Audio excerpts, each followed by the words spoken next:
किसान, इस देश के नौजवान और इस देश के अंदर संविधान और लोकतंत्र से जिनका लगाव है, उस पर जिनको भरोसा है और उसके आधार पर जो लोग अपने भविष्य का निर्माण करना चाहते हैं, उन तमाम लोगों ने इसको किसानों का चुनाव, नौजवानों का चुनाव और संविधान की रक्षा करने वाला चुनाव लोगों ने बना लिया है।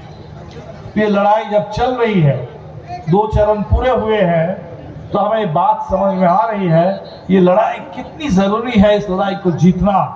और इस लड़ाई को जीतने के लिए कितने सारे जो सरकार के हथकंडे हैं, उन हथकंडों को हमें ध्वस्त करना होगा। तो इस लड़ाई आसान नहीं है।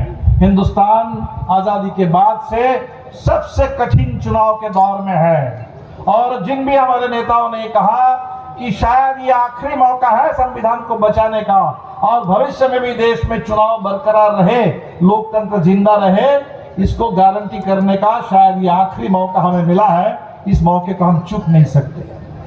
साथियों, चुनाव जब शुरू हुआ, लोगों को बात समझ में आ गई।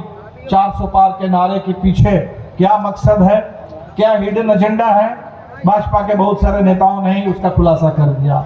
वो चाहे अनंत कुमार हेगड़े हो, वो अयोध्या से लल्लू सिंह हो, वो अरुण गोविल जो मेरठ से चुनाव हारते हुए समझ करके अभी बॉलीवुड में, बम्बई में भाग गए हैं, उन सभी नेताओं ने इसका खुलासा कर दिया। और इसीलिए हमारे मोदी जी अब ये कहते हैं कि भाई बाबा साहब अम्बेडकर भी आ जाए तो संविधान को खत्म नहीं कर पाए।